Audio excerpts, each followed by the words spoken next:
ಎಲ್ಲ ಜಯಪ್ರಕಾಶ್ ನಾಗರ್ ಹೇಳಿ ಯೂಟ್ಯೂಬ್ ಚಾನಲ್ಗೆ ಹಾಗೂ ಎಲ್ಲ ವೀಕ್ಷಕರಿಗೆ ಸ್ವಾಗತ ಸುಸ್ವಾಗತ ಅಂತ ಹೇಳ್ತಾ ಬಹಳ ಸಂತೋಷ ಆಗ್ತಿದೆ ಈ ಒಂದು ದಿನ ಮಾತಾಡಕ್ಕೆ ಅಂತಕ್ಕಂಥ ಒಂದು ದಿನದ ಒಂದು ವರ್ಕ್ಶಾಪ್ ಬಗ್ಗೆ ಹೇಳ್ಬೇಕಂತಂದ್ರೆ ಅದೊಂದು ದೊಡ್ಡ ಸಾಗರ ಅಂತ ಹೇಳ್ತಾ ಹೋಗ್ಬೋದು. ಸಾಮಾನ್ಯವಾಗಿ ಈ ಬೆಂಗಳೂರಲ್ಲಿ ತಲಗಟ್ಟಾಪುರದಲ್ಲಿ ಪ್ರತಿ ಒಂದು ತಿಂಗಳಿಗೊಮ್ಮೆ ಅಥವಾ 15 ದಿನಕ್ಕೊಮ್ಮೆ ಒಂದು ಒನ್ ಡೇ ವರ್ಕ್ಶಾಪ್ ಅನ್ನು ಮಾಡ್ತಾರೆ. ಆ ಒನ್ ಡೇ ವರ್ಕ್ಶಾಪ್ ಸಾಮಾನ್ಯವಾಗಿ ಬೆಳಗ್ಗೆ 10 ಗಂಟೆಯಿಂದ ಸಾಯಂಕಾಲ 6 ಗಂಟೆ ತನಕ ಇರುತ್ತೆ ಅಂತಕ್ಕಂಥದ್ದು. 6 ಗಂಟೆಯಿಂದ 10 ಗಂಟೆ ತನಕ ನಿರಂತರ ಕಲಿಕೆ ಇರುತ್ತೆ ಅಂತಕ್ಕಂಥದ್ದು. ಏನು ಶಿಬಿರಾರ್ಥಿಗಳು ಏನು ಇದಕ್ಕೆ ಬಂದಿರ್ತಾರೋ ಆ ಬಂದಂತ ಸಂದರ್ಭದಲ್ಲಿ ಅವರನ್ನ ಮೊದಲ ಪರಿಚಯ ಮಾಡಿಕೊಳ್ಳುವಂಥದ್ದು. ಪರಿಚಯ ಮಾಡಿಕೊಂಡ ಸಂದರ್ಭದಲ್ಲಿ ಅವರ ಪರಿಚಯದಲ್ಲಿ ಅವರ ಒಂದು ಮುಖ ಲಕ್ಷಣ ಹೇಗಿದೆ, ಅವರ ಹಾವಭಾವ ಹೇಗಿದೆ, ಅವರ ಹೇಗೆ ಮಾತಾಡಬಲ್ಲರು, ಅವರ ಮಾನಸಿಕ ಸಾಮರ್ಥ್ಯ ಹೇಗಿದೆ, ಅವರ ಬಾಡಿ ಲ್ಯಾಂಗ್ವೇಜ್ ಹೇಗಿದೆ ಅನ್ನುವಂಥದ್ದನ್ನ ಫಸ್ಟ್ ಅಧ್ಯಯನ ಮಾಡ್ತಾರೆ. ಸರಿ, ಅದನ್ನ ನನ್ನ ಅನುಭವದ ಮೂಲಕ ಹೇಳ್ತಾ ಇರುವಂತದ್ದು. ಹಾಗೆ ಅವರ ಮಾತಾಡುತ್ತಾ ಅವರ ಒಂದು ಇಂಟ್ರೊಡಕ್ಷನ್ ಆದ ತಕ್ಷಣ ಮತ್ತು ಒಂದು ಸ್ಟೇಜ್ ಕರೆಸಿ ಅವ್ರು ಮಾತಾಡುವಂಥದ್ದು. ಮಾತಾಡಿ ಅವರನ್ನ ಹೇಗ್ ಮಾತಾಡ್ತಾರೆ, ಅವರಲ್ಲಿ ಏನೇನ್ ತಪ್ಪುಗಳಿರ್ಬಹುದು, ಅವರಲ್ಲಿ ಧ್ವನಿ ಏರಿಳಿದ್ರೆ ತಪ್ಪಿದವ, ಅಥವಾ ಏನಾದ್ರೂ ಮಾನಸಿಕ ತುಮುಳ ಏನಾದ್ರು ಒಳಗಡೆ ಇದೆಯಾ, ಅವ್ರೇನಾದ್ರು ಮಾತಾಡಕ್ಕೇನೆ ಹಿಂಜರಿಕೆ ಇದೆಯಾ, ಅವರಲ್ಲಿ ಏನಾದ್ರು ಕೀಳರಿಮೆ ಇದೆಯಾ, ಏನಾದ್ರು ಮಾನಸಿಕ ಸಮಸ್ಯೆಗಳೇನ ಇದಾವ, ಮತ್ತು ಏನಾದ್ರು ಆರ್ಥಿಕ ಏನೋ ಒಂದು ತೊಂದರೆಗಳೇನ ಅವಳ ಒಳಗಡೆ ಇದಾವ ಅಂತಕ್ಕಂಥ ಗಮನಿಸ್ತಾರೆ ಅಂತಕ್ಕಂಥದ್ದು. ಅವ್ರು ಮಾತಾಡಿದ ಒಂದು 2-3 ನಿಮಿಷ ಮಾತಾಡಿ ಬಂದ ನಂತರ, ನಿಮ್ಮಲ್ಲಿ ಇಂತಹ ತಪ್ಪುಗಳಿದಾವೆ, ನಿಮ್ಮಲ್ಲಿ ಧ್ವನಿ ಎಲ್ಲೋ ಮಿಸ್ಟೇಕ್ ಆಗಿದೆ, ಅಥವಾ ಬಾಡಿ ಲ್ಯಾಂಗ್ವೇಜ್ ಎಲ್ಲೋ ಮಿಸ್ಟೇಕ್ ಆಗಿದೆ, ಅದನ್ನ ಸರಿಪಡಿಸ್ಕೊಳ್ರಿ ಅಂತಕ್ಕಂಥ ಮಾತನ್ನ ಹೇಳಿದಂತ ಸಂದರ್ಭದಲ್ಲಿ ಅವರು ಆ ಒಂದು ಸಣ್ಣ ವಿಷಯವನ್ನ ಸರಿಪಡಿಸ್ಕೊಳ್ತಾರೆ. ಮತ್ತೆ ಇನ್ನೊಂದ್ಸತಿ ಅವರೆಲ್ಲ ಸ್ವಲ್ಪ ಸರಿಪಡಿಸ್ಕೊಂಡ ನಂತರ ಮತ್ತೆ ಹೋಗಿ ಆ ಸ್ಟೇಜಲ್ಲಿ ಮಾತಾಡುವಂಥದ್ದು. ಆ ಮಾತಾಡಿದಾಗ ಅವರಲ್ಲಿ ಸ್ವಲ್ಪ ಬದಲಾವಣೆ ಆಗುತ್ತೆ. ಆ ಬದಲಾವಣೆ ಆಗಿ ಅವ್ರು ಮಾತಾಡ್ತಾ ಅವರಲ್ಲಿ ಆತ್ಮವಿಶ್ವಾಸ, ಮನಸ್ಥೈರ್ಯ, ಒಳಗಿನ ಉತ್ಸಾಹ ಅಂತಕ್ಕಂಥ ಎಲ್ಲೋ ಒಂದು ಹುಟ್ಟುಕೊಳ್ಳುತ್ತೆ.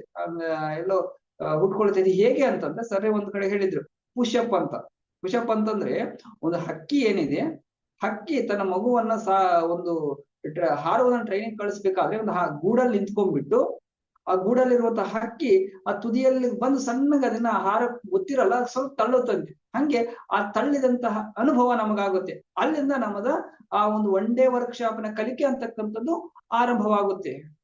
ಅಲ್ಲಿ ಆ ಉತ್ಸಾಹ ಶುರುವಾಗಿ ಆ ಮಾತಾಡುವುದನ್ನ ಸಣ್ಣ ಮರಿ ಹಕ್ಕಿ ಹಾರಾಡುವುದನ್ನು ಹೇಗೆ ಕಲಿತಿತ್ತು ಹಾಗೆ ಆ ಒಂದು ಬಂದಂತಹ ಅಭ್ಯರ್ಥಿಗಳ ಕಲಿಕೆ ಅಲ್ಲಿಂದ ಸಣ್ಣಗೆ ಆರಂಭತೆ ಮಾತಾಡುವುದನ್ನ ಕಲಿತಾರೆ. ಒಂದೊಂದೇ ಮಾತನ್ನ ಕಲಿತಾ ಅವರು ಆ ಒಂದು ಬಾಡಿ ಲ್ಯಾಂಗ್ವೇಜ್ ಬಾಡಿ ಒಂದು ಕೈಗಳನ್ನ ಆಡಿಸ ಮಾತಾಡುವಂಥದ್ದು, ಕೆಳಗೆ ಬಂದಂತ ಸಂದರ್ಭದಲ್ಲಿ ಹಿಂಗ್ ಕಟ್ಕೊಳ್ಳುವಂಥದ್ದು, ಕೆಳಗಡೆ ಕಟ್ಕೊಳ್ಳುವಂಥದ್ದು, ಹಿಂದ್ಗಡೆ ಕಟ್ಕೊಳ್ಳುವಂಥದ್ದು, ಕೈಗಳನ್ನು ಬಿಗಿಡಿಕೊಳ್ಳುವಂಥದ್ದು, ಎಲ್ಲೆಲ್ಲೋ ದಿಕ್ಕಿಗೆ ನೋಡ್ತಾ ಮಾತಾಡ್ತಾ ಇರುವಂಥದ್ದು, ಬೇರೆ ಬೇರೆ ಅವರ ವಿಕೃತ ರೂಪಗಳಿರ್ತವೆ. ಅದಕ್ಕನ್ನ ಒಂದು ವಿಕೃತ ರೂಪವನ್ನ ಒಂದು ಭಾಷಣಾಕೃತ ಕೃತಿ ರೂಪವಾಗಿ ತರೋದಕ್ಕೆ ನಾನಾ ಪ್ರಯತ್ನಗಳು ಸರ್ ಮಾಡ್ತಾ ಇರ್ತಾರೆ. ಆ ಒಂದು ಅನುಭವ ನನಗಾಗಿದೆ ಅಂತಕ್ಕಂಥ ಯಾವಾಗ್ಲೂ ಸ್ವಲ್ಪ ಸ್ಟೇಜ್ ಅನ್ನು ಬಿಟ್ಟು ಎಲ್ಲೆಲ್ಲೋ ಮಾತಾಡ್ತಿದ್ದೆ, ಕ್ಯಾಮ್ರಾವನ್ನು ಬಿಟ್ಟು ಎಲ್ಲೆಲ್ಲೋ ಮಾತಾಡ್ತಿದ್ದೆ, ಮತ್ತು ಐ ಕಾಂಟ್ಯಾಕ್ಟ್ ನಲ್ಲಿ ಇರ್ತಿರ್ಲಿಲ್ಲ. ಅಥವಾ ಮಾತಾಡ್ಬೇಕ ಸಂದರ್ಭದಲ್ಲಿ ವೀಕ್ಷಕರನ್ನ ನೋಡಿ ಮಾತಾಡ್ಬೇಕು. ನಾವು ಸಾಮಾನ್ಯವಾಗಿ ಮಾತಾಡ್ಬೇಕಾದ್ರೆ ಆ ವೀಕ್ಷಕರನ್ನ ಕಣ್ಣಿನ ಮೂಲಕ ನಾವು ಗಮನಿಸ್ಬೇಕು. ಆಗ ನಮ್ ಕಡೆ ಆಕರ್ಷಿತರಾಗ್ತಾರೆ. ಅವರು ನಮ್ ಕಡೆ ನೋಡಿದಾಗ, ನಾವು ಅವ್ರ ಕಡೆ ನೋಡಿದಾಗ ಕಣ್ಣು ಕಳಿತಾಗ ಅಂತ ಹೇಳ್ತಿರಲ್ಲ, ಆಗ ನಮ್ಮ ಒಂದು ಭಾಷಣ ಅವರಲ್ಲಿ ಕೇಳೋದಕ್ಕೆ ಅವರಲ್ಲಿ ಉತ್ಸಾಹ ಬರಬೇಕು, ಮಾತಾಡೋದಕ್ಕೆ ನಮ್ಮಲ್ಲಿ ಉತ್ಸಾಹ ಬರಬೇಕು. ಅಂತಹ ಭಾವರು ಶುರುವಾಗುತ್ತೆ.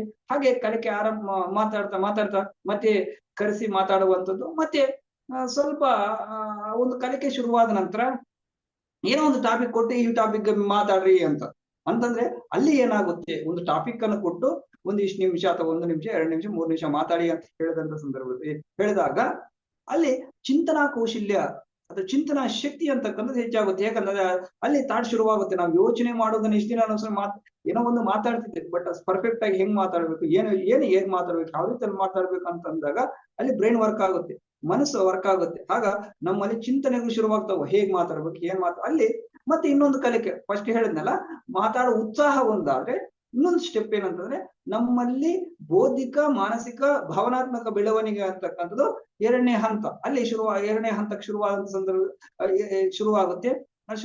ಮಾತಾಡ್ತಾ ಮತ್ತು ಆ ಹಂತವನ್ನು ಮೀರಿದಂತ ಸಂದರ್ಭದ ಭಾವನಾತ್ಮಕತೆ, ಮಾನಸಿಕ ಮತ್ತು ಬೌದ್ಧಿಕ ಬೆಳವಣಿಗೆಯ ಮಟ್ಟ ಮೀರಿದಂತ ಸಂದರ್ಭದಲ್ಲಿ, ಅಲ್ಲಿ ಹಿಡಿತ ಸಿಕ್ಕಿದಂತ ಸಂದರ್ಭದಲ್ಲಿ ಬಂದಂತಹ ವ್ಯಕ್ತಿ ಸರಾಗವಾಗಿ ಮಾತಾಡೋದನ್ನು ಶುರು ಮಾಡ್ತಾನೆ. ಹೇಗೆ ಆ ಒಂದು ಯಾವುದೇ ವಿಷಯನ ಕೊಡ್ಲಿ, ಯಾವುದೇ ಒಂದು ಸಂದರ್ಭ ರೋಚಿತವಾಗಿ ಮತ್ತೆ ಹೇಗೆ ಮಾತಾಡ್ಬೇಕು, ಬಾಡಿಯನ್ನ ಹೇಗೆ ಯಾವ ರೀತಿಯಲ್ಲಿ ಗೆಚ್ಚುರಿ ಹೇಗಿರ್ಬೇಕು, ಪೋಚರ್ ಅಥವಾ ಭಾವ ಹೇಗಿರ್ಬೇಕು, ಯಾವ ರೀತಿಯಲ್ಲಿ ಎಕ್ಸ್ಪ್ರೆಸ್ ಮಾಡ್ಬೇಕು ಅಂತಕ್ಕಂಥದ್ದನ್ನ ಸರಾಗವಾಗಿ ಅವ್ನು ಮಾತಾಡ್ತಾ ಹೋಗ್ತಾ ಇರ್ತಾನೆ ಅಂತಕ್ಕಂಥದ್ದು. ಹೀಗೆ ಬೆಳಗ್ಗೆಯಿಂದ ಸಾಯಂಕಾಲ ತನಕ ನಿರಂತರ ಕಲಿಕೆ ಆಗುತ್ತೆ. ಈ ಮೂರು ಹಂತ. ಓಕೆ, ಮೂರು ಹಂತ. Thank you. ರಮೇಶ್ ಕೂಡ ಒನ್ ಡೇ ವರ್ಕ್ಶಾಪ್ ಬಂದಿದ್ರು 20 ಏಪ್ರಿಲ್ 2025 ಒಂದು ದಿನದ ಶಿಬಿರದ ಅನುಭವ. ರಮೇಶ್, ನಿಮ್ಮ ಅನುಭವ ತಿಳಿಸಿ. ನಮಸ್ತೆ ಸರ್. ಒಂದು ದಿನದಲ್ಲಿ ಬೆಳಿಗ್ಗೆ 10ರಿಂದ ಸಂಜೆ 6 ಗಂಟೆವರೆಗೂ ಕ್ಲಾಸ್ ನಡೀತು. ಅದ್ರ ಫಸ್ಟ್ ನಾವು ಹರಿಪ್ರಸಾದ್ ಕ್ಲಾಸ್ ಅಟೆಂಡ್ ಆಗಿ ನಾವು ಬುಕ್ಸ್ ಬರೀದು ಹೆಂಗೆ ಬರೀತಾರೆ ಸಾಹಿತಿಗಳು, ಬುಕ್ಸ್ ಬರಿಬೇಕು ಅಂದ್ರೆ ಏನೇನ್ ಪ್ರಿಪ್ರೇಷನ್ ಬೇಕು ಅಂತ ನಾನೊಂದು ಕ್ವಶನ್ ರೈಸ್ ಮಾಡಿದೆ ಸರ್ಗೆ. ಅದ್ರ ಬಗ್ಗೆ ಮಾತಾಡ್ತಾ ಹರಿಪ್ರಸಾದ್ ಕೂಡ ಬಂದು ಅದ್ರ ಬಗ್ಗೆ ಡೀಪ್ ಆಗಿ ಡಿಸ್ಕಷನ್ ಮಾಡ್ತಿರ್ರು. ಅದಾದ ನಂತರ ವಿಜಯವಾಣಿ ಚಾನಲ್ ಅವ್ರು ಬಂದು ಒಂದು 4ರಿಂದ 5 ವಿಡಿಯೋಗಳನ್ನ ಶೂಟ್ ಮಾಡಿದ್ರು. ಅದರಲ್ಲಿ ನುಡಿಗ ನಡಿ ಮತ್ತೆ ಇನ್ನೂ 3 ಬುಕ್ಸ್, ಟೋಟಲ್ 4 ಬುಕ್ಸ್ಗಳನ್ನ ರೆಕಾರ್ಡ್ ಮಾಡಿದ್ರು. ರೆಕಾರ್ಡ್ ಮಾಡಿದಾಗ ಆ ಬುಕ್ಗಳಲ್ಲಿ ಒಂದಕ್ಕಿಂತ ಒಂದು ವಿಭಿನ್ನವಾಗಿ ಟಾಪಿಕ್ಗಳನ್ನ ಸವಿಸ್ತರವಾಗಿ ತಿಳಿಸ್ಕೊಂಡು ಬಂದ್ರು. ಮತ್ತೆ 5ನೇ ವಿಡಿಯೋದಲ್ಲಿ ಡಿಫ್ರೆಂಟ್ ಆಗಿ ತಮ್ಮ ಲೈಫ್ನೇ ಅತಿ ಚಿಕ್ಕದಾದ ವಿಡಿಯೋದಲ್ಲಿ ಎಕ್ಸ್ಪ್ಲೋರ್ ಮಾಡಿದ್ರು 30 ವರ್ಷಗಳ ಅನುಭವನ. ಮತ್ತೆ ಇದನ್ನ ನಾವು ನಿಂತ್ಕೊಂಡು ಅಲ್ಲಿ ಅಬ್ಸರ್ವ್ ಮಾಡ್ತಿದ್ವು, ಯಾವ ರೀತಿ ಶೂಟ್ ಮಾಡ್ತಾರೆ, ಪ್ರತಿಯೊಂದನ್ನು ಯಾವ ರೀತಿ ಯಾವ್ಯಾವ ಆಂಗಲ್ ಇಂದ ಯಾವ ತರ ಶೂಟ್ ಮಾಡ್ತಾರೆ, ಅದ್ರಲ್ಲಿ ನಾವ್ ಏನ್ ಕಲಿಯೋದಿದೆ, ಅವ್ರ ಭಾವನೆ ಯಾವ ತರ ಇದೆ, ಅವ್ರು ಯಾವ ತರ ಮಾಡ್ತಾರೆ ಅನ್ನೋದು ಪ್ರತಿಯೊಂದನ್ನು ನಾವು ಕಲಿತಾ ಅದಾದ ನಂತರ ಲಂಚ್ ಬ್ರೇಕ್ ಆದ ನಂತರ ನಾವು ನಮ್ಗೆ ಯಾವ್ದು ಟಾಪಿಕ್ ಬೇಕು ಅನ್ನೋದನ್ನ ನಾವು ಚಾಯ್ಸ್ ಮಾಡಿದ್ವು. ಆಮೇಲೆ ಸಂತೋಷವಾಗಿರ್ಬೇಕು ಅಂದ್ರೆ ಒಬ್ಬ ಮನುಷ್ಯ ಏನ್ ಮಾಡ್ಬೇಕು ಅನ್ನೋದನ್ನ 30ರಿಂದ 35 ಪಾಯಿಂಟ್ಗಳು ಬರೋದು. ನಾವು ಹರಿಪ್ರಸಾದ್ ಇಬ್ರು ಕೂಡ ಬರ್ದಾಗ ಒಬ್ರಿಗಿಂತ ಒಂದೊಂದು ಪಾಯಿಂಟ್ ವಿಭಿನ್ನವಾಗಿತ್ತು.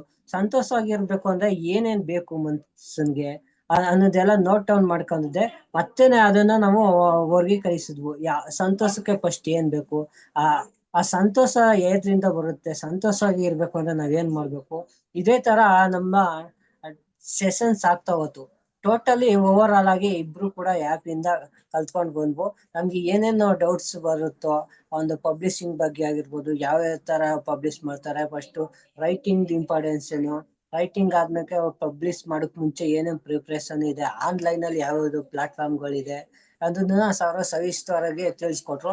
ಅದಕ್ಕೆ ಏನ್ ಕೋರ್ಸ್ ಇದೆ, ಆ ಕೋರ್ಸ್ಗಳು ಏನೇನು ಮಾಡ್ತಾರೆ ಅನ್ನೋದನ್ನು ಕೂಡ ಹೇಳ್ಕೊಟ್ರು. ಹೀಗೆ ಅವತ್ತಿನ ದಿನ ತುಂಬಾ ಚೆನ್ನಾಗಿ ಅಚ್ಚುಕಟ್ಟಾಗಿ ಸಾಕ್ತು ಅಂತ ಹೇಳಕ್ ಇಷ್ಟಪಡ್ತೀನಿ ಸರ್.